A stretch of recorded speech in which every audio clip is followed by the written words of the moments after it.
Maar van julle welkom sê, ook die wat ingeskakel is op die Facebook groep. Mag die Here ook vandag deur sy woord en deur sy gees ook elkeen van ons ook aanspreek. Kom ons word stil voor die Here.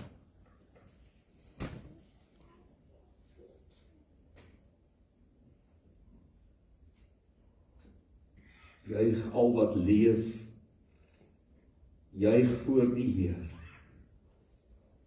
Dien God met blydskap. Bring aan hom al die eer. Here,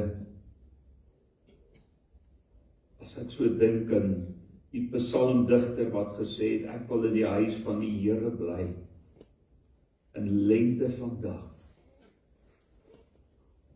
Dan sit vir ons opgewonde en wil ons juig wanneer ons hier as gelowiges by mekaar is. Dankie vir Pinksterdag. Dankie vir die uitstorting van die Heilige Gees. En ons gebed vandag, dat U in en deur ons verheerlik sal word. Spreek tot ons, Here, en laat ons aan U al die lof bring. Amen. Liefdes, ek groet julle genade, barmhartigheid en vrede vir julle van God onze Vader en deur Jesus Christus deur die kragtige werking van die Heilige Gees. Kom ons staan en dan aanbid ons die Here met lied.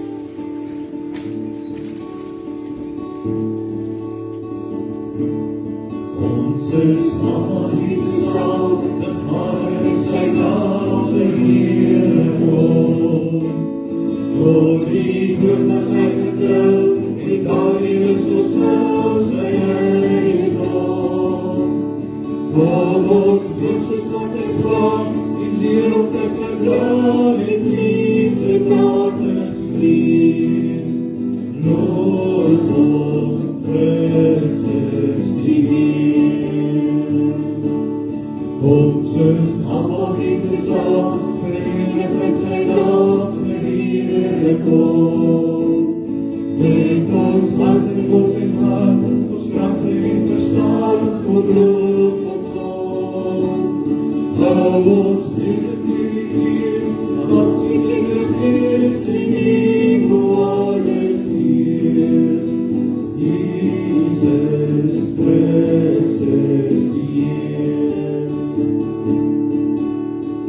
Jesus Christus die Heer.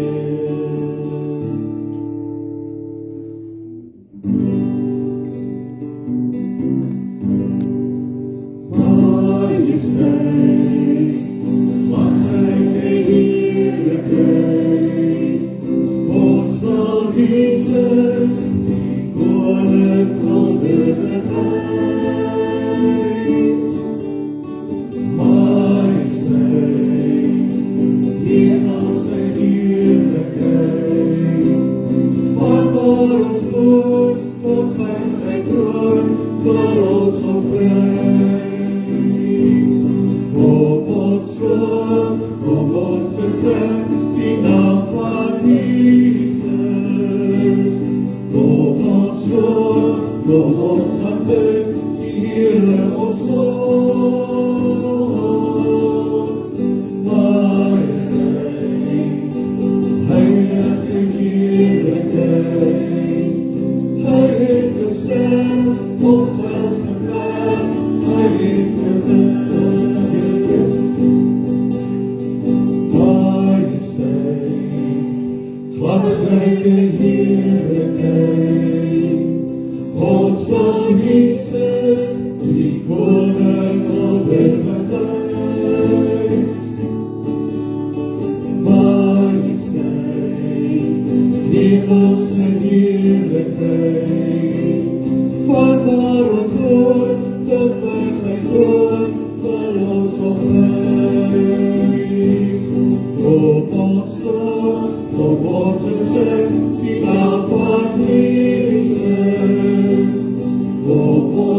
en die skadu van die heilige woord. Die almagtige, ek sal sê, die Here is my vesting. Ek sal sê, die Here is my toevlug en krag. My God die ek vertrou, is my God. Ek vertrou die grote naam, die wat glo, sal die nooit beslaan. My God en die ek glo, op die sal ek vertrou.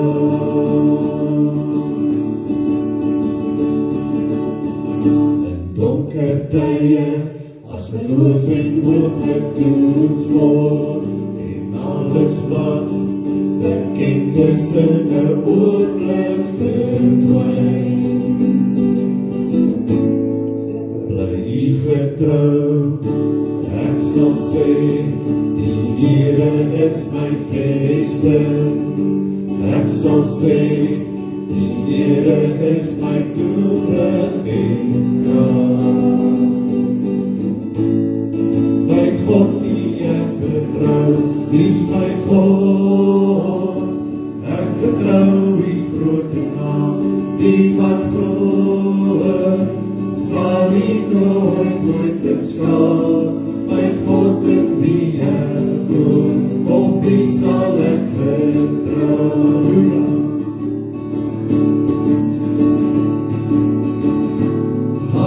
Halleluja, halleluja, halleluja, halleluja. My God in wie ek glo, op wie sal ek vertrou. My God in wie ek glo, op wie sal ek vertrou.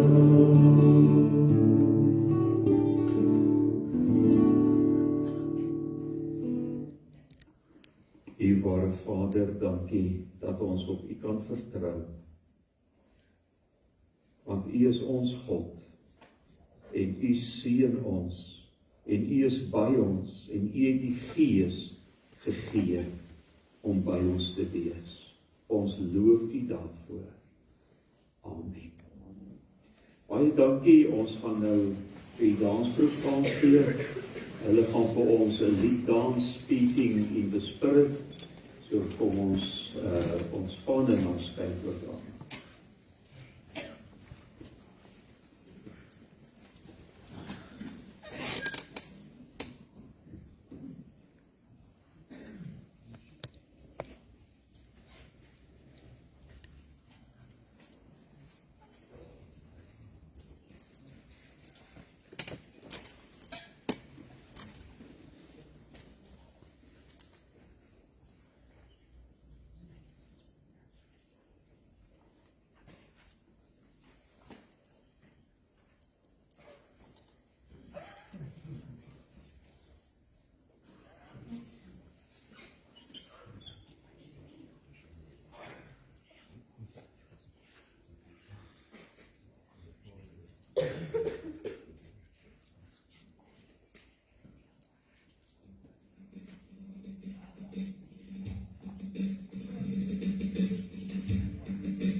Speak it in the Spirit, speak it in the rain, speak it in the fire, my Jesus' name. Oh, speak it in the Spirit, speak it in the rain, speak it in the fire, my Jesus' name. With a fire in your heart, keep holding on, trust in Jesus' name. Use the sword, shine it around, impossibles will change. Use your mouth to lift him up, you see the Red Sea part. Desires of the righteous one is in the Father's heart. Speak it in the Spirit, speak it in the rain, speak it in the fire, my Jesus' name.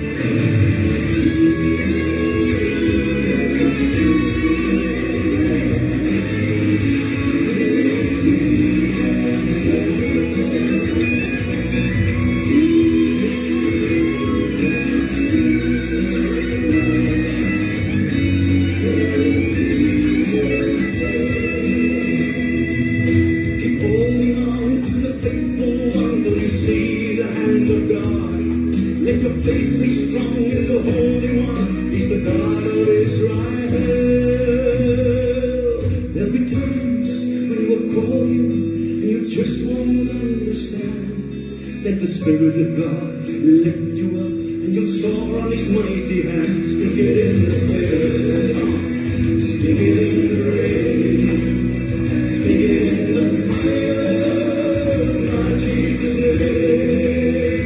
Speak it in the Spirit, speak it in the rain, speak it in the fire, my Jesus name. Holding on to the faithful one who see the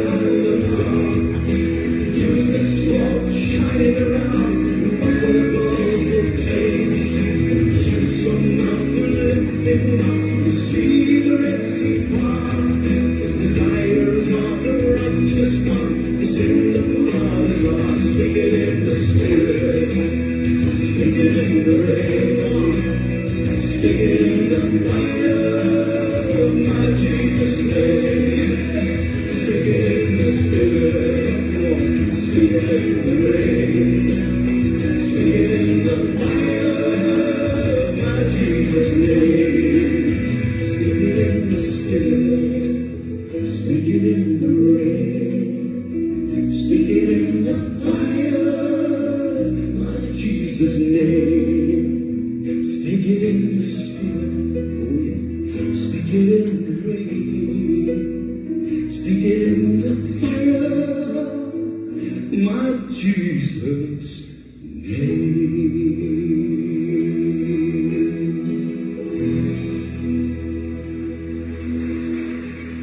Thank you, Jesus.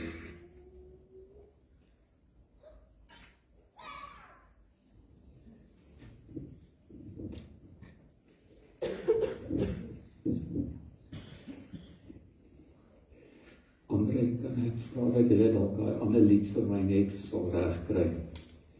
Kom ons gee kans vir al ons kinders om dis voorskool tot en met graad 6 asseblief daar by daardie deur saam met net uit te gaan, en julle is baie welkom vir die kleuter en kinderkerk, so baie welkom daarvoor.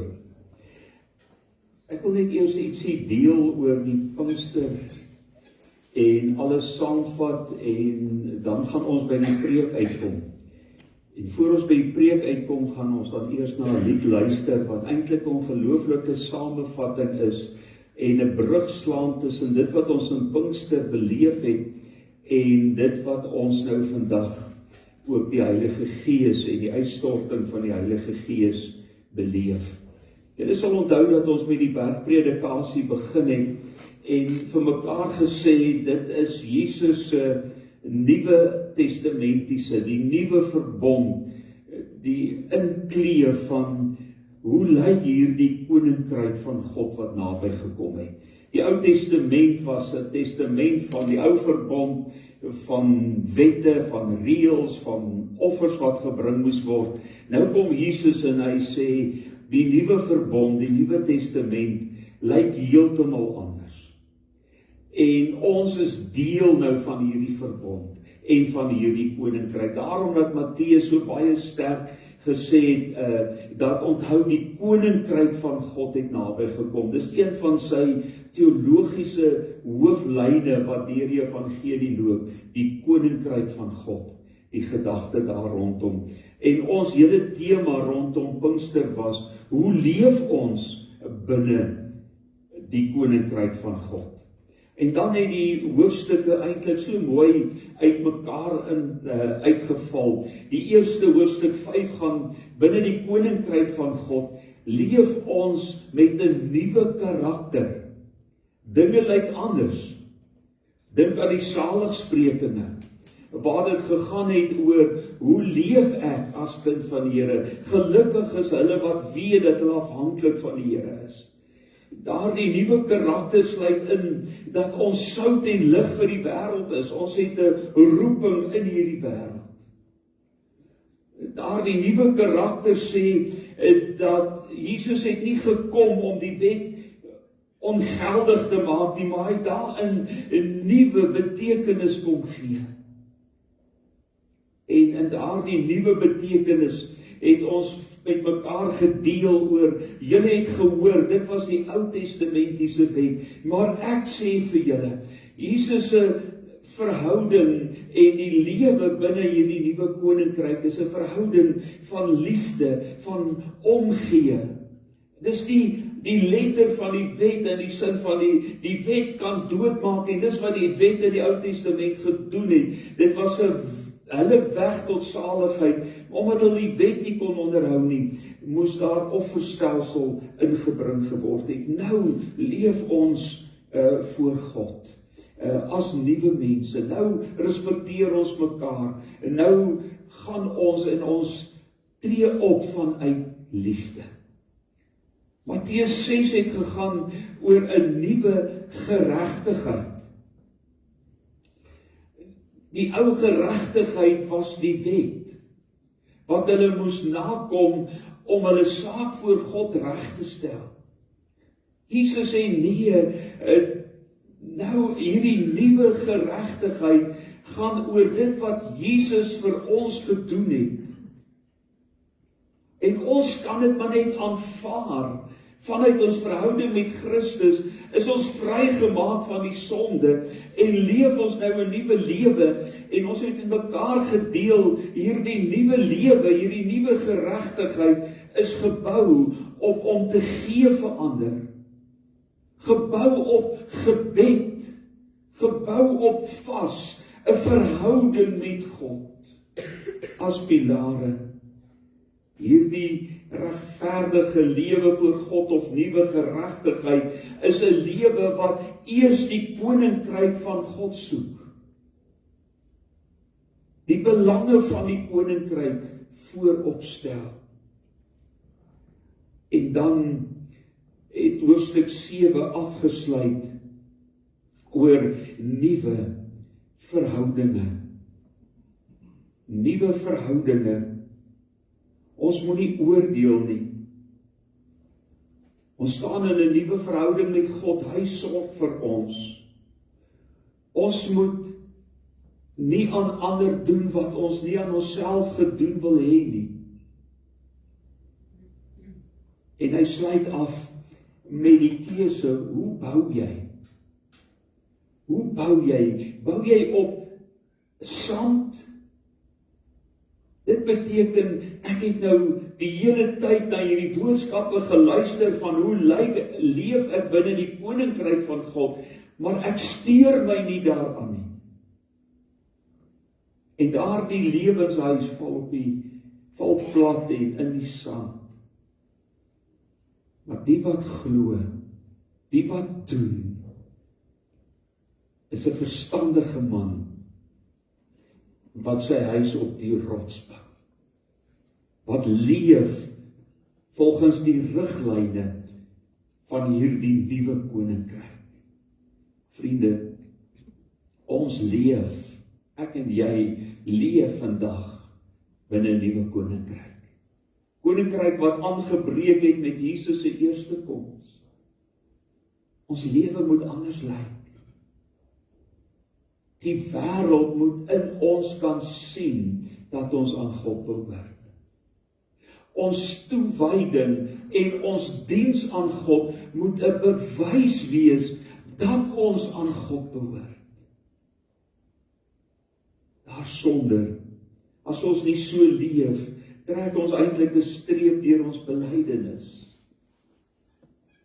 Want God vra van ons toewyding.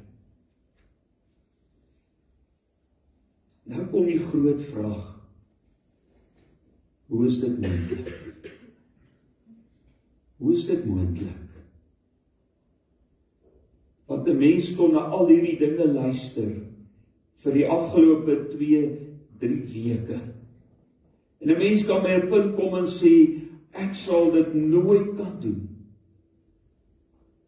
Dis onmoontlik.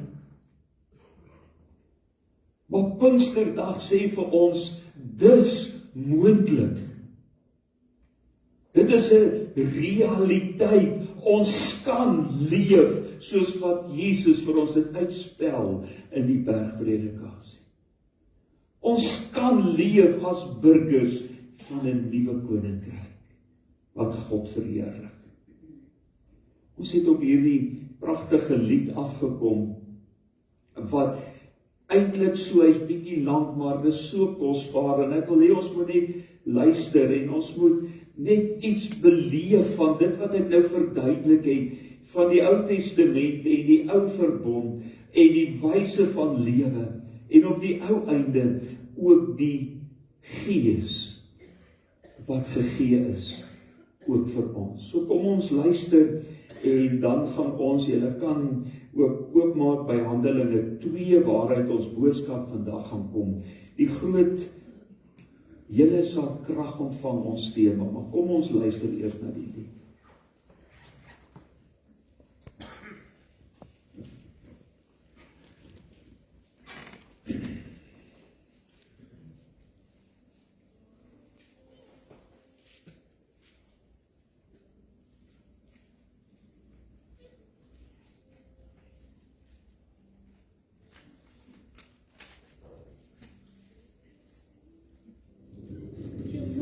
Like fire, calling our souls.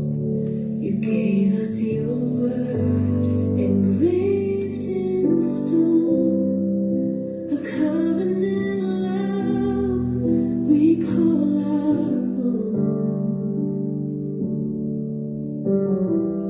Mount Sinai was completely in smoke because Yahuwah descended upon it in fire.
Appeared to them tongues as a fire, and they were all filled with the Ruach HaKodesh.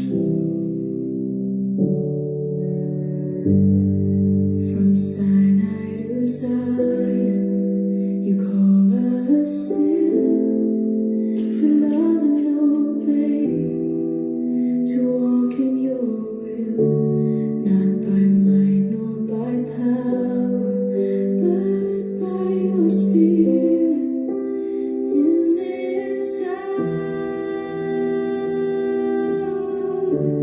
not by might nor by power,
Yahuwah descended upon you with fire.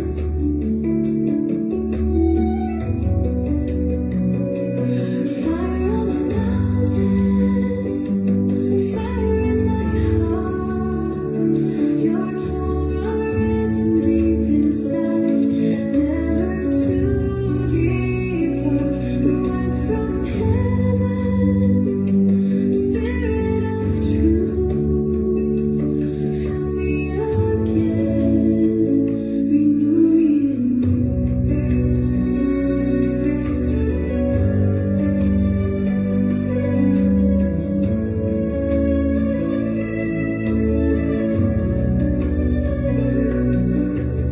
"50 days from the land that was slain, you poured out your spirit like mighty rain. Tongues of fire, hearts set free. Your word and your spirit dwell in me." Then there appeared to them tongues as of fire, and they were all filled with the Ruach HaKodesh. From Sinai to Zion, you call us still to love and obey, to walk in your will. Not by might, not by power, but by your Spirit in this hour. Not by might, nor by power, but by my Spirit, says Yahweh of hosts.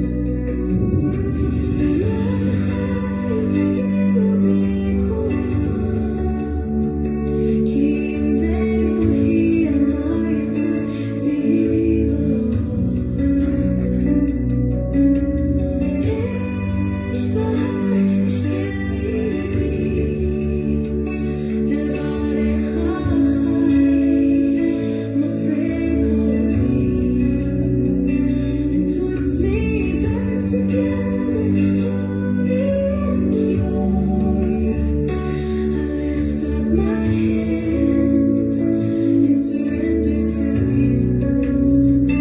It puts me back together, holy and pure. I lift up my hands and surrender to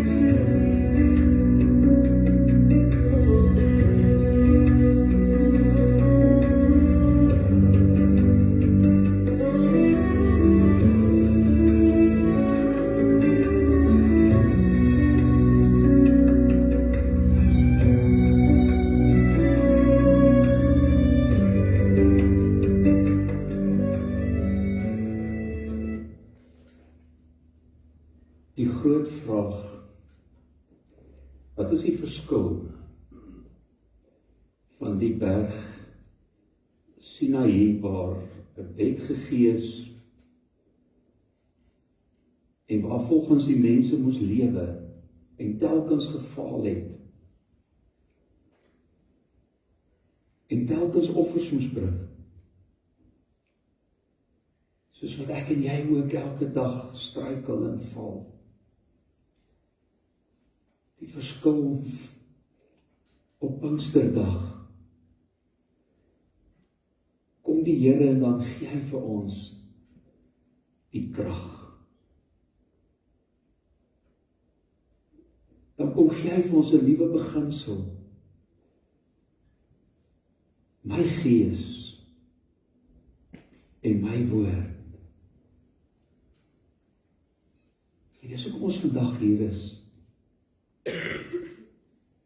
Om net weer opnuut vir mekaar te sê en vir mekaar te vra, hoe lyk ons lewe vanuit hierdie nuwe verbond en nuwe verhouding. En kom ons gaan lees daar in Handelinge hoofstuk 2 vanaf vers 1. 1 tot 13. Toe die dag van Pinksterfees aanbreek, was hulle almal op een plek by mekaar. Skielik was daar 'n geluid uit die hemel, soos van 'n geweldige stormwind, en dit het die hele vertrek gevul waar hulle gesit het. Hulle het iets soos vuur gesien, wat in tonge verdeel en op elkeen van hulle gekom het. Almal is met die Heilige Gees vervul. En hulle het in ander tale begin praat soos die Heilige Gees dit aan hulle gegee het om onder sy leiding te doen. Daar het godsdienstige Jode uit al die nasies onder die son in Jerusalem gewoon. Toe die mense die geluid hoor, het 'n groot skare saamgedrom, en omdat elkeen gehoor het hoe daar in sy eie taal gepraat word, het hulle nie geweet hoe hulle dit het nie. Verras en verbaas sê hulle toe, die mense wat daar praat is tog almal Galileërs? Hoe hoor elkeen van ons dan sy eie moedertaal? Perse, Medeërs en Elamiete, sowel as al die inwoners van Mesopotamië, Judea en Kappadosie, Pontus en die provinsie Asië, Frigië en Pamfilië, Egipte en die dele van Libië om Sirene, mense uit Rome, Jode sowel as heidene wat die Joodse geloof aangeneem het, Kretensers en Arabiere. Ons hoor hulle in ons eie tale praat oor die groot dinge wat God gedoen het. Hulle was almal verbaas en uit die veld geslaan. Party het vir mekaar gevra, wat kan dit tog beteken? Maar party het gespot en gesê, hulle is dronk. Ek wil graag voordat ons ook vir mekaar deel, wat is die boodskap wat die Here vandag vir ons gegee het, om ons gaan kyk net na so 'n paar belangrike inligting wat ons in hierdie gedeelte gekry het. Pinkster beteken letterlik 50ste dag, want dit is 50 dae na Paasfees. En ons weet dat Paasfees en Pinkster word uitgewerk volgens die Joodse kalender, en dis hoekom dit so wissel ook in ons kalenders. Maar 50 dae na Paasfees kry ons Pinkster. Nou dit was oorspronklik 'n oesfees gewees, waar hulle dankbaar was oor die oes wat hulle kon insamel. Later het dit verband begin kry met die gee van die wet op Sinaï. Verstaan julle dan ook hoe dit hierdie hele boodskap wat ons in die video gekyk het by mekaar uitgekom het, dat Pinksterdag is in verband gebring met die wet op Sinaï. Soos wat God op Sinaï sy wet kom gee het. So kom hy op Pinksterdag en hy kom gee sy gees ook vir ons. God gee nie net die wet nie, maar hy gee ook die gees. Dan lees ons ook in hierdie gedeelte, daar kom met eens 'n geluid uit die hemel en ons lees van tonge van vuur, klank van 'n stormwind, wat simbool was van God se teenwoordigheid. Dink daardie uitbeelding vanoggend ook oor daar by die berg Sinaï, die donder en die weerlig en die wind wat waai. Dit was God se grootheid, 'n simbool van sy grootheid en sy almag. Tonge van vuur was 'n simbool van reiniging.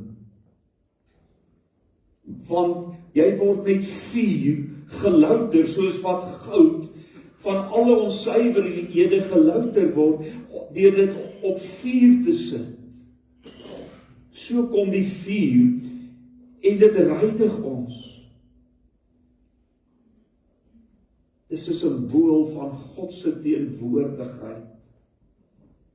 Dink aan Moses daar by die brandende braambos, die vuur, God was in daardie brandende braambos, dit wat ons gelees het hier, die vuur daar op die berg Sinaï.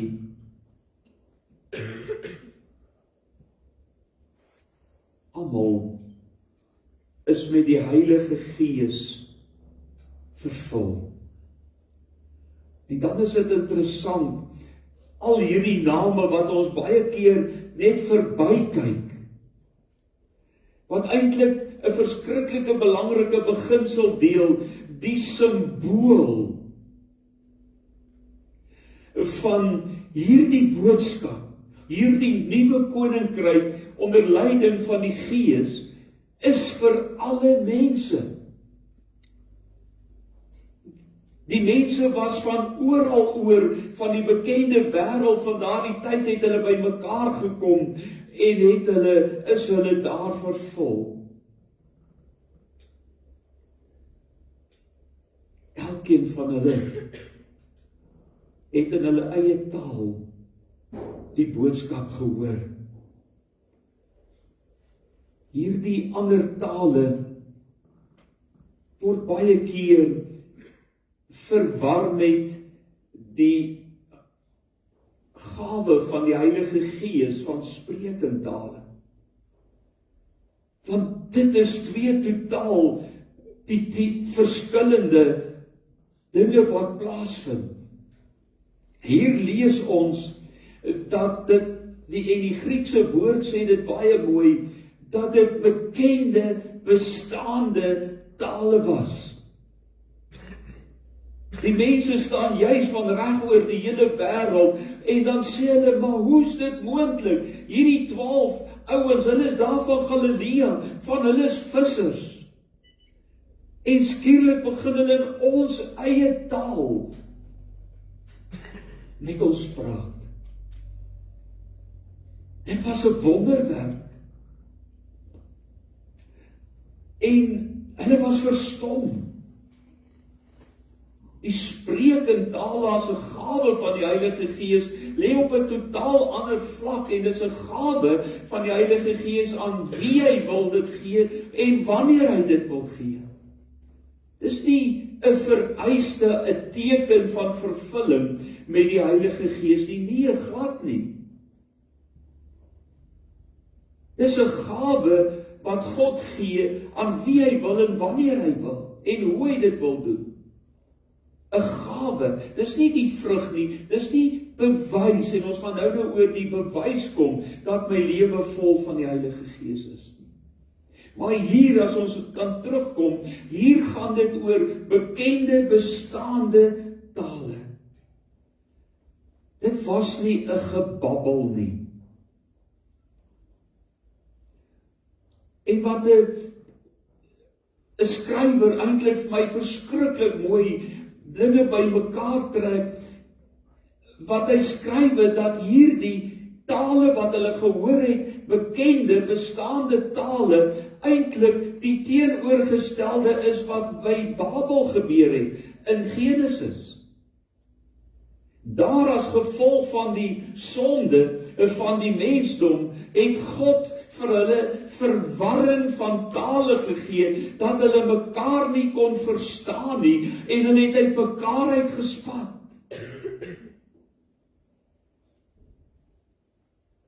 Hier op Pinksterdag bring God hulle vanuit alle volke en tale by mekaar.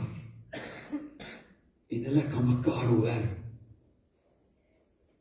Hulle kan die boodskap hoor. Verstaanbare tale. En dan lees ons die reaksie. Baie van hulle was verbaas. Is dit nie maar gewone mense? Party het gesê, nee man, hulle is dronk. Die uitstort van die Heilige Gees dwing jou en my tot 'n keuse. Ons moet besluit, wat doen ons met die Heilige Gees? Hoe reageer ons? Vir 'n oomblik, wat is die verskil in die Ou en die Nuwe Testament? Want beteken dit dat die Gees was nie in die Ou Testament nie? Nee, glad nie. Die drie-eenheid was van die begin af daar gewees. Maar God het net mense, wanneer hy hulle geroep het vir 'n spesifieke taak, het hy hulle toegerus met sy Gees. En wanneer die taak afgehandel is die Gees weer onttrek. So dit was nie 'n algemene gee van die Gees in almal, al die Jode nie, nee. Maar nou in die nuwe verbond, in die Nuwe Testament, lees ons hier dat God sy Gees uitgestort het oor almal.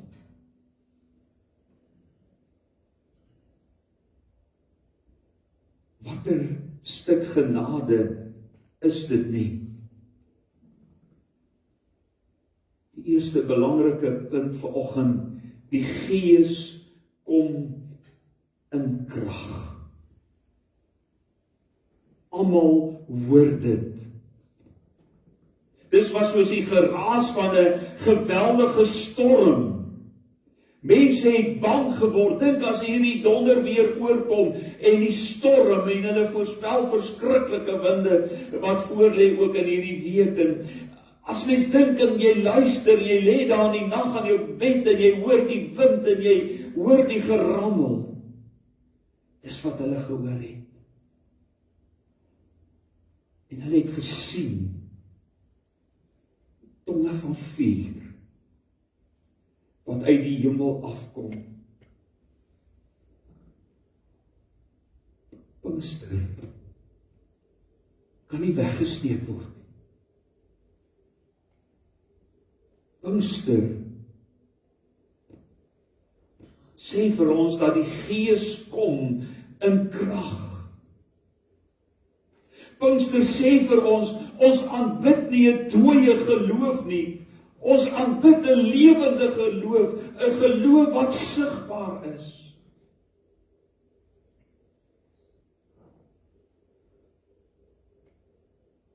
En dit is wat God ook vandag in jou en my lewe wil doen. En die hartseer is dat omdat daar so baie kontroversiële dinge kwyt geraak is en gedoen word onder die sogenaamde naam van die Heilige Gees, het dit gemaak dat party mense en party kerke vir eeue lank half teruggeduins het om regtig oor die Heilige Gees te preek en te praat en ruimte daarvoor te gee. Gemeente, die Heilige Gees is 'n realiteit. Dis juis, God het sy Gees gegee vir die kerk, sodat die kerk kan lewe. Daarom moet ek en jy werklik ook toelaat dat God ook ons lewe vul met sy Gees. En as ons praat oor die vervulling van die Heilige Gees, dan is dit 'n baie belangrike beginsel, en julle moet baie vir my mooi luister ook wat dit aanbetref. Die Gees is in ons. Hoe kan ons dit sê? Want sonder die Heilige Gees sou ek nooit Jesus Christus kon aanvaar as verlosser en saligmaker, want die belangrikste werk van die Heilige Gees is juis om ons by Christus uit te bring. Jesus sê vir sy disippels, ek moet gaan, maar ek sal die Gees stuur, en die Gees sal julle bewus maak van sonde, en die Gees sal julle by God uitbring.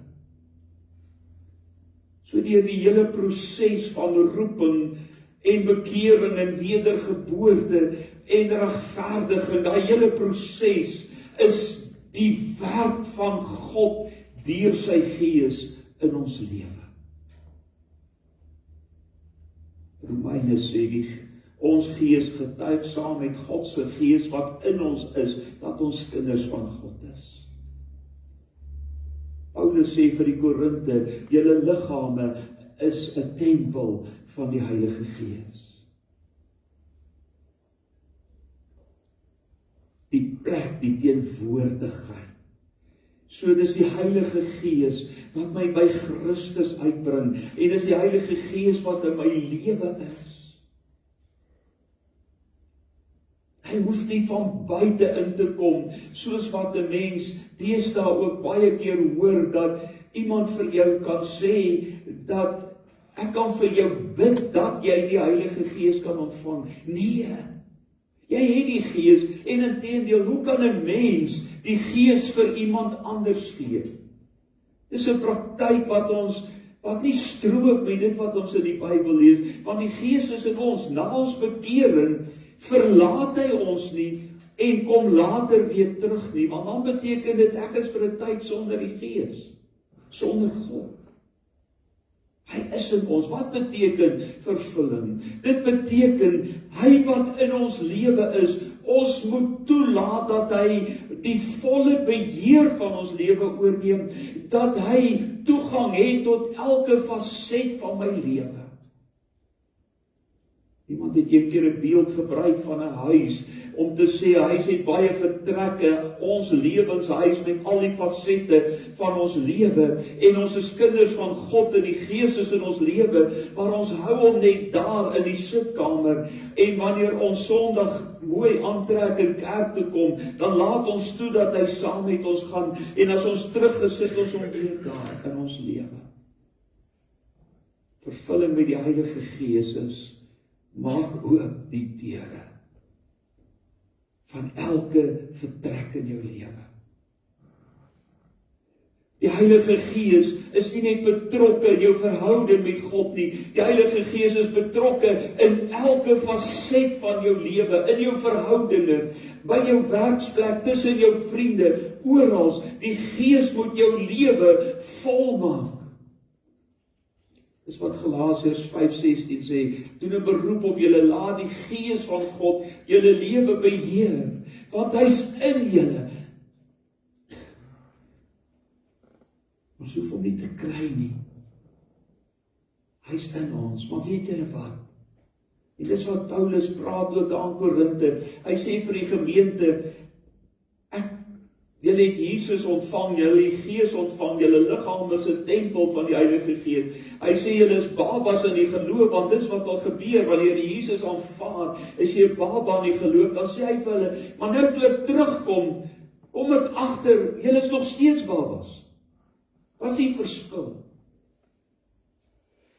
Wat lei ons van baba wees tot volwassenheid? Geestelike volwassenheid. Dis die werk van die Heilige Gees, heiligmaking. Waarin ek en jy deel het van. Wat is die Gees in ons, wat ons vat van hierdie baba stadium, wat ons help en eers aanvanklik melkkossies voer, en later al hoe meer stywe kosse, tot ek nader aan die steaks kan eet van die evangelie. Dis die Gees wat my lei. So as ek 'n baba bly in die geloof, dan is dit omdat ek nie toelaat dat die Gees my lewe beheer nie. Dan's ek self in beheer. Want hy sê, laat die Gees van God julle lewe beheer, en moenie toelaat dat die sondige praktyke van julle lewe, jou sondige natuur, jou lewe beheer nie. So as ek die bestuur van my lewe aan die Heilige Gees gee nie, dan is dit die sondige natuur, wat nog steeds in kinders van God is. Ons almal wat hier sit, worstel met daai sondige natuur binne ons. Paulus sê, hy is op pad om die goeie te doen, hy weet die verkeerde. Dis die Gees wat ons op hierdie pad vat. Hy kom in krag. Die tweede belangrike, die Gees kom vir almal, alle volke, tale en nasies. Die Gees oorbrug skeiding. Daar's niemand of geen volk wat kan sê die Gees is net vir my nie. Nee, hulle was daar, het ons gesê, van oral oor, en die Gees het in elkeen van hulle se taal deur die apostels gepreek. Die Gees word uitgestort vir almal. Dis nie net die Hebreërs of die Jode wat die Gees ontvang nie, nee, Grieke, Arabiere en almal het daardie dag, daardie volheid beleef. Dit wat by Babel gebeur het, verwarring, uitmekaar spat, het op Pinksterdag eenheid beteken. Pinkster bring saam. Pinkster sê, dis dieselfde Gees wat in my is, wat ook in 'n ander broeder is van 'n ander taal of kultuur of rasgroep. Dis dieselfde Gees wat nou in elkeen van ons is hier, as wat in ander mense op ander plekke in die wêreld, in kinders van die Here se hart is. Daar's nie onderskeid nie. Daar's plek vir almal. Ook vir jou. Moenie dink dat God jou ook uitsluit nie. Ook jy het die Gees in jou lewe. Maar die Gees, in die derde plek, veroorsaak ook 'n reaksie. Hy sê, wat gaan nie aan? Ander sê, ag man, hulle is dronk. Hulle weet nie wat hulle doen nie.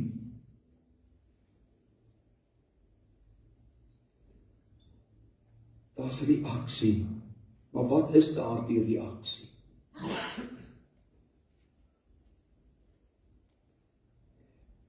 Vandag word daar baie dinge verkondig onder die naam van die Heilige Gees en word daar baie dinge gedoen onder die naam van die Heilige Gees. Maar ek wil vandag vir jou sê, broer, suster, bid vir God vir onderskeiding, want nie alles is van die Heilige Gees nie.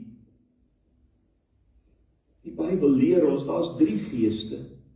My eie gees, my eie sondige natuur, so ek kan nou vandag vir julle sê, die Heilige Gees het vir my gesê, ons moet dit en dit doen. Maar ons moet seker maak, is dit die Heilige Gees, of is dit dalk my eie ek, my selfsugtige, sondige natuur, eie gees.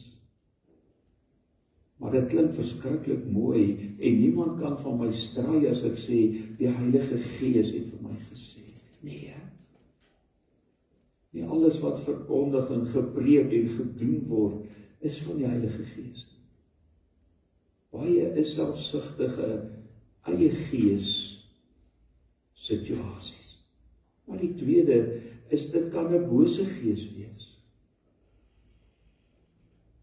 Ja, baie keer sê mense, maar kyk wat daar gebeur. Dit moet beslis die Heilige Gees wees. Nee, onthou die ou duiwel is ook magtig en kan ook dinge laat gebeur en dinge doen. Ja, en daar kan goed gebeur of wonderwerke wat kan lyk asof dit van die Here af is, maar dit is nie. Hy kan in ons oor kom fluister, die ou duiwel, en sê, doen dit, maak so. Ek het vir julle 'n paar sondae terug 'n lied gespeel, wat gaan oor, gaan ek langer toelaat, of gaan ek langer luister, na hierdie stemme, wat na my kant toe kom. Wat sê ek is nie goed genoeg. Jy sien, nie alles wat gebeur is werklik van God en van die Gees. Die derde is die Heilige Gees. Die krag van die Heilige Gees. Vriende, soveel dinge gebeur vandag en in kerke en in gemeentes. wat 'n totaal verkeerde opvatting is van die Gees. Dinge wat jy nêrens in die Bybel van lees nie. En mense stroom na sulke kerke, en mense neem jou kwaadlik as jy sê, maar kom uit die Bybel, kom wys vir my, waar kry jy hierdie praktyk?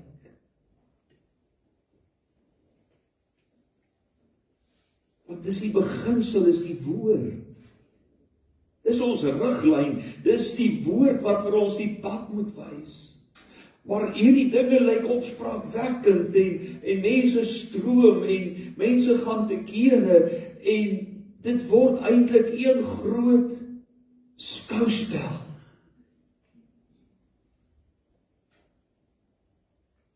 En dan sal mense so baie keer sê, nou is ons on the fire. Is dit die beeld wat ons kry van die Heilige Gees?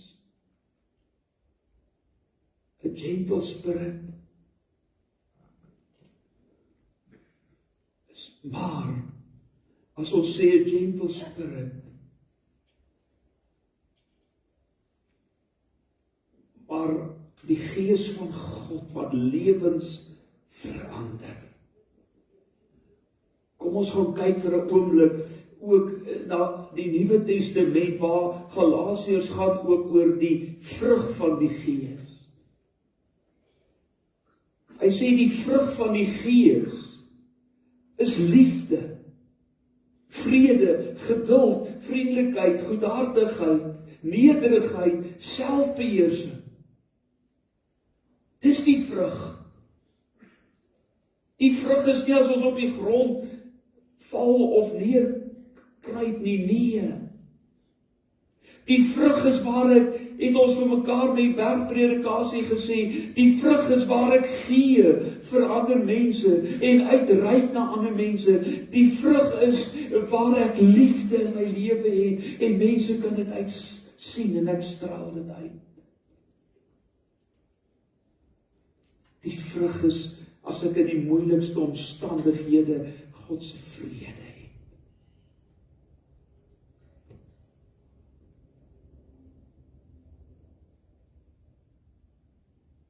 Ja, baie keer gaan dit moeilik en dol. En dinge werk nie altyd uit nie. Maar hoe reageer ons? Kwaad?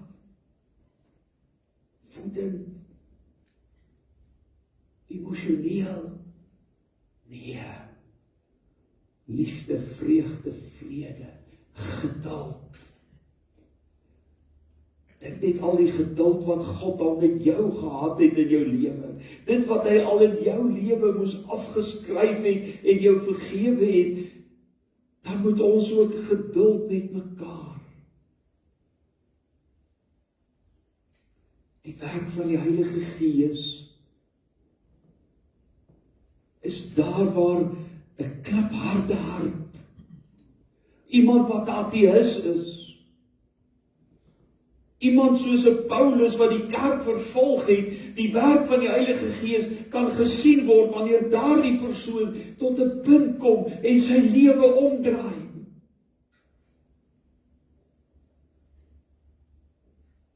En 'n mens kan net sê, wow.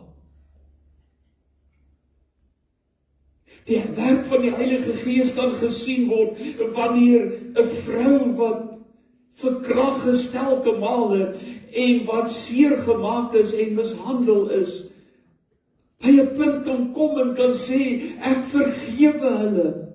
Ek spreek hulle wat dit aan my gedoen het, vry.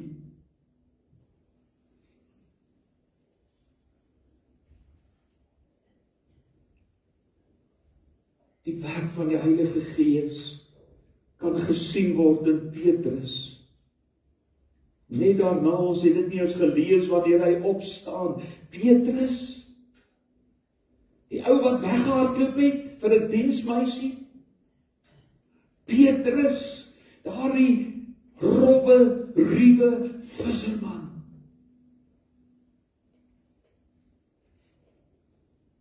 Sy staan op en hy begin te preek. Ek begeer dat iewers dalk in my lewe ook kan gebeur, maar Petrus preek, 3000 kom in een preek tot 'n keer. Wauw! Voor die Joodse raad, sê hierdie man wat vir 'n diensmeisie weggehardloop het, sê voor die Joodse raad, julle kan maar met my doen wat julle wil, maar nou kan ek nie meer stil bly oor Jesus.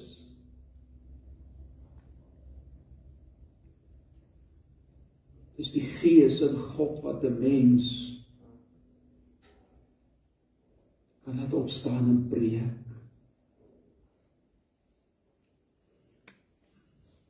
Dis die Gees van God wat stikkende, gebroke verhoudinge heel maak. Maar is ook die Gees van God wat vir ons gawes gee. 'n Gawe om te preek, 'n gawe om te dien, 'n gawe om te gee, 'n gawe om betrokke te raak iewers. Soos wat ons vandag hier sit, gemeente, het elkeen van ons 'n spesifieke gawe. En daarom is die verantwoordelikheid om te kan sê,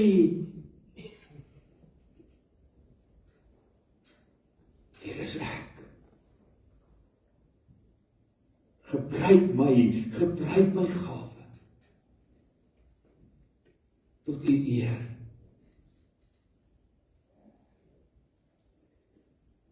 Dis die Heilige Gees wat binne jou en my 'n honger kom gee vir God se woord.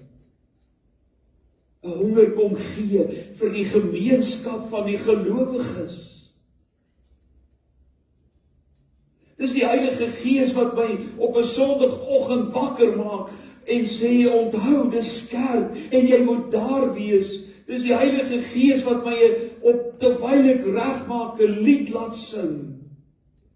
En met blydskap juig al wat leef, juig voor die Heer, dien God met blydskap, gee hom eer. Dis die Gees wat my in die kerk inbring met 'n jubellied. Dis nie meer 'n wet nie. Dis nie meer 'n boks wat jy moet aftik nie.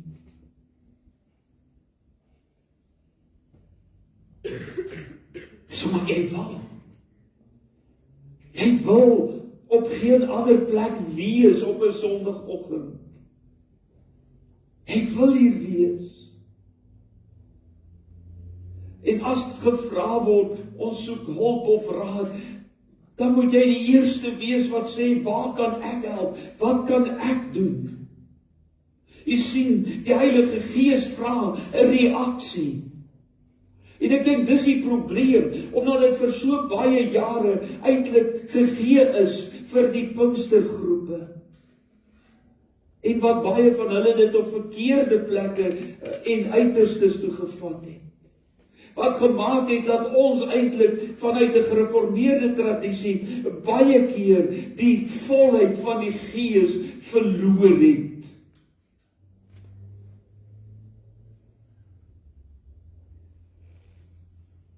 As ek die Gees beheer gee van my lewe, en as die Gees werklik in hierdie gemeente werksaam is, wil ek vandag vir jou sê, sou hierdie kerk vol gesit het met al ons gemeentelede.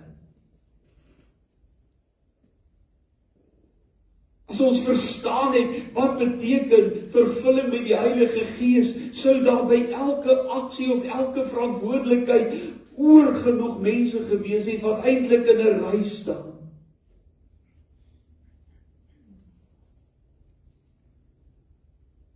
Ek dink dan net aan verhaal wat Rick Warren vertel het van iemand wat in die gemeente wat baie siek was en hy kon hom net nie onmiddellik ook by hom uitkom nie. En hy sê toe uiteindelik na 'n paar dae by die persoon uitkom, en hy by die hospitaal kom, toe sê hy vir die hospitaal, ek is meneer so en so se predikant, ek wil baie graag by hom 'n draai maak, en toe vra die suster vir hom, hoeveel predikante het iemand dan? Hy sê, hoekom vra jy? Sy sê, hier's elke dag 2 of 3 mense wat kom en sê, ek wil net daardie ou besoek, ek is van die kerk af. Mense, soveel mense wat om so 'n persoon kom vou het, en hande kom vat het, en besoek het, en gedra het. Ons het gawes om te dien. Of dit is om miskien tipe goed te skryf of skriba te wees. Mense het gawes om in lekker mense te bedien in 'n kombuis en koffie te maak. Mense het gawes om by 'n deur te staan en mense te verwelkom. Mense het gawes wat dinge kan reël en organiseer. In vandag se tyd het ons soveel mense, soveel gawes in hierdie kerk wat betrokke kan wees met die moderne tegnologie. Soveel tyd. Ons sê baie keer mense, ons is 'n ouer wordende gemeente, en dis waar, en die grootste deel van ons mense is in bo die 60. Maar dis mense wat jy tyd het. Wat kan bid? Wat kan deel wees? Wat kan uitreik?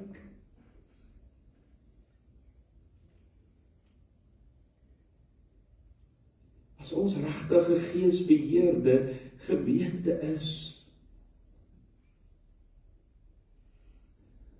dan beteken dit onmiddellik 'n aktiewe, dinamiese gemeente. Mense wat deel is, betrokke is.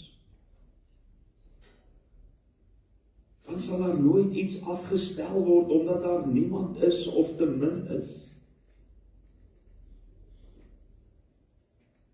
Pinksterdag, behalwe dit wat gebeur het by Paasnaweek, is Pinksterdag die dag van bemagtiging, die dag van bekragting, die dag wat God kom sê, ek wil jou lewe beheer.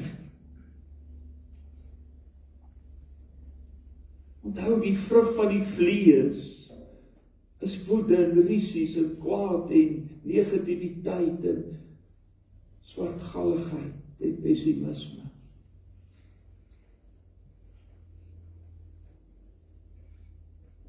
Terwyl die vrug van die Gees is liefde, vreugde, vrede, geduld, vriendelikheid.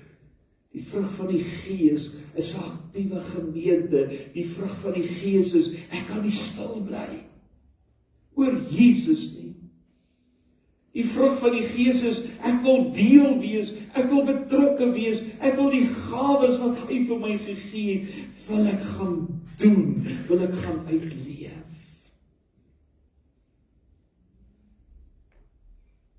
Ons is vandag, ons is 'n Pinkstergemeente. 'n Gemeente wat leef na die uitstorting van die Heilige Gees. Elke gemeente moet 'n Pinkstergemeente wees, waar die Gees kragtig werk.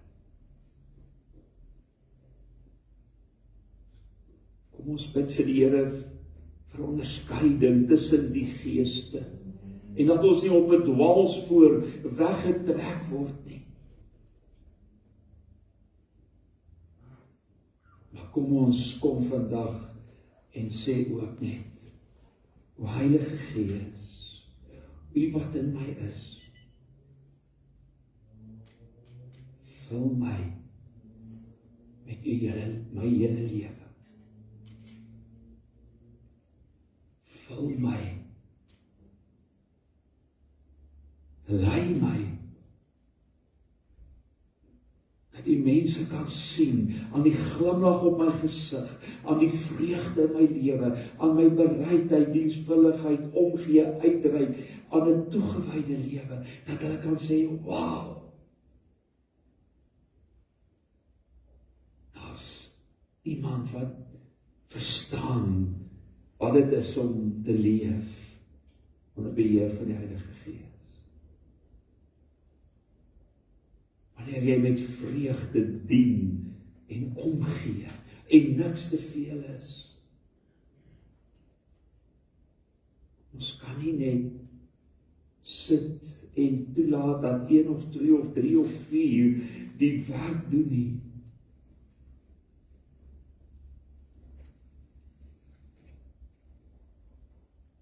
Ek en jy is geroep, elkeen. Elke lidmaat wie se naam op hierdie gemeente se register is. Elkeen wat homself vereenselwig met die gemeente, is geroep tot 'n geesvervulde gemeente. Wil jy 'n baba bly?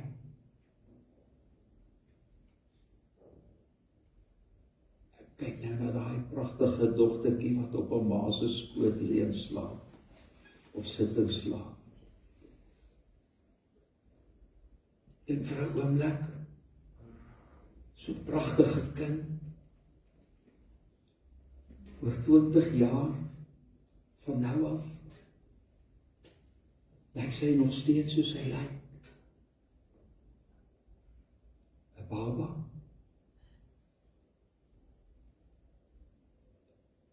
Tussen vandag en oor 20 jaar gaan daai ouers alles in hulle vermoë doen om uit te vind, hoekom is sy nog steeds net 'n baba?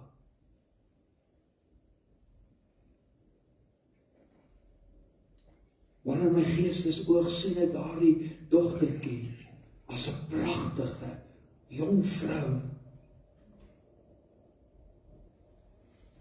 wat gegroei het, wat volwassenheid bereik het, wat kan leef.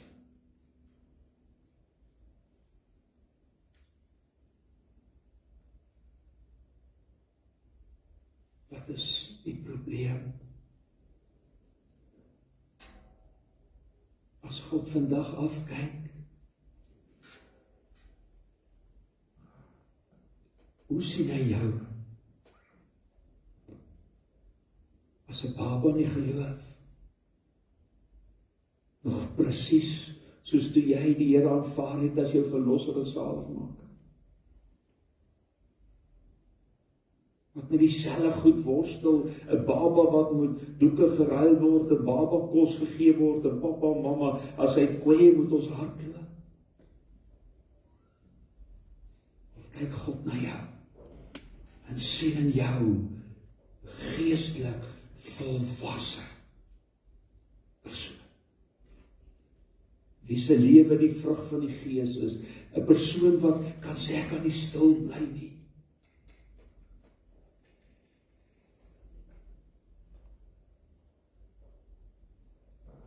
'n Persoon wat sê hier is ek.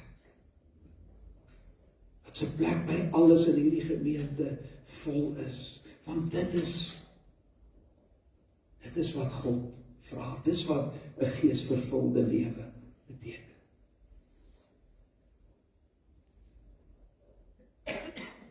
Net soos wat jy in jou lewe 'n keuse moes maak oor Jesus,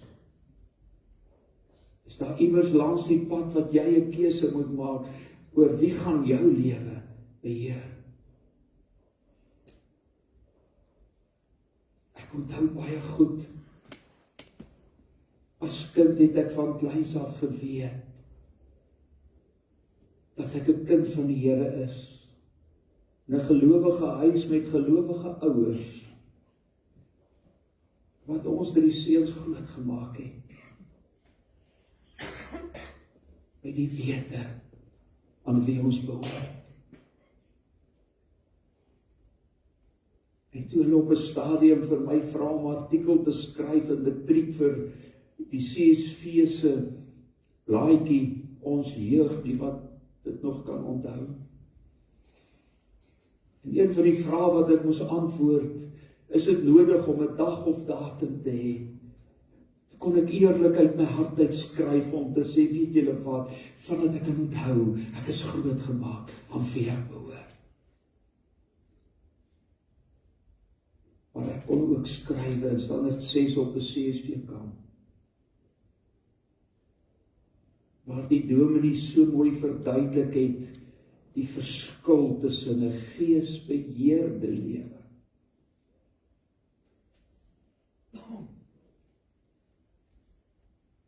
en of jy 'n baba in die geloof bly. En daar kon ek sê, Here, ek wil nie net 'n baba bly nie. En het ek die volle betekenis van redding verstaan.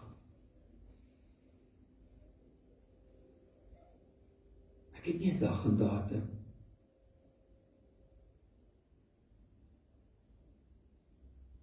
Omdat ek gelowige ouers gehad het, wat dit vir my gesê het, geleer het. Ek onthou as klein kindjie, ek dit so baie keer gesê het aan wie ek behoort. Voor my ou Bybel staan dit nog as seentjie wat ek het geskryf het. Maar ek weet van 'n dag, 14 jaar oud, op 'n kamp waar ek gesnap het, as meer as net om te bely dat ek 'n kind van die Here is. Daar's meer as net om te sê ek gaan hemel toe.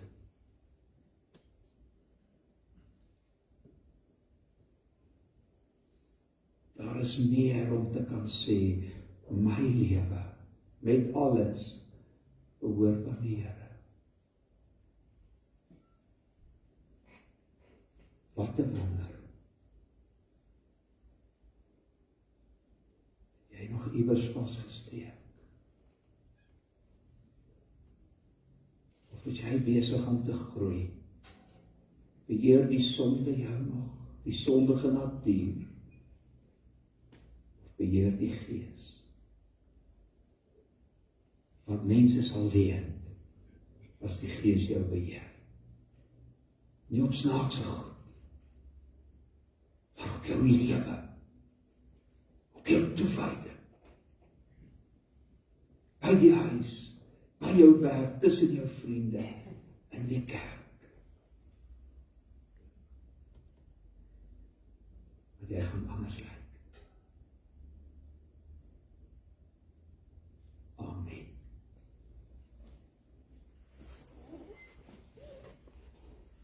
Here,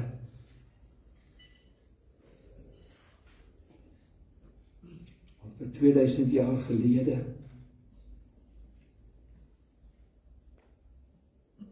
daar terwyl die disippels by mekaar was, het U verskyn, net soos op Sinaï berg, het U verskyn, maar U het nie kliptafels gegee nie. U het die Gees, die vuur, gegee op mense, vuur wat reinig. U het vir daardie disippels die gawe gegee om in tale te kom, bestaande, bekende tale, die mense te bedien, elke bevolkingsgroep. Here, U kyk vandag na ons, en U vra vandag vir ons, hoe lyk jou lewe? Ja, as kinders van die Here, kan ons dalk vandag bely, ek is 'n kind van die Here, ek is op pad hemel toe, want ek het Jesus. Maar die groot vraag is jy nog baba? Of is jy volwasse? 'n pragtige, volwasse, jong persoon, kragtig, met 'n wêreld voor. Iemand wat nie kan stil bly oor Jesus, iemand wat nie genoeg van U en U woord en in gebed kan deurbring nie.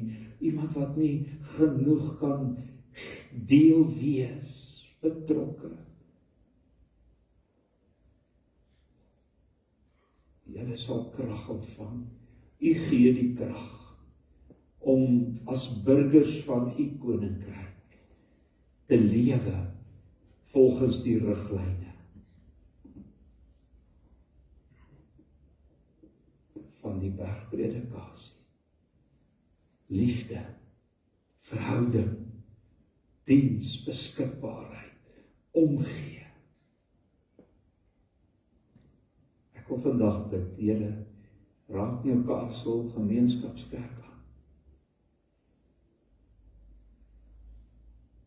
O Heilige Gees, vul elke faset, elke vertrek van elke lidmaat in hierdie gemeente. Dat ons nie anders kan as om te leef. Dat die wêreld dit kan sien. Ons bid dit in Jesus se naam. Amen. Kom ons sluit af met die laaste.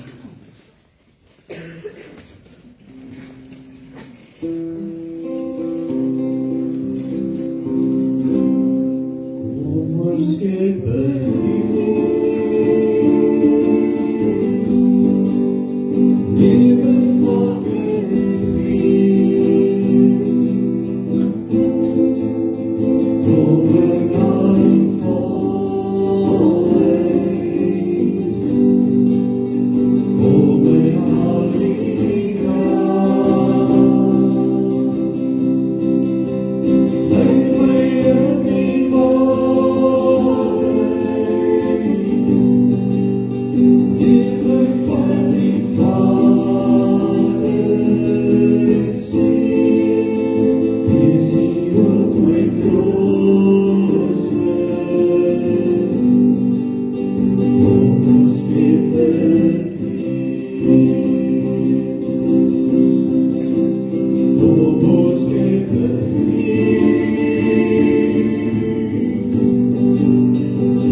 stil gebed.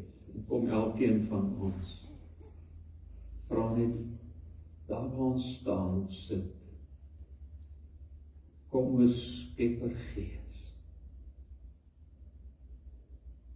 kom vernuwe, kom vul elke faset van my lewe. Kom o Skepper Gees.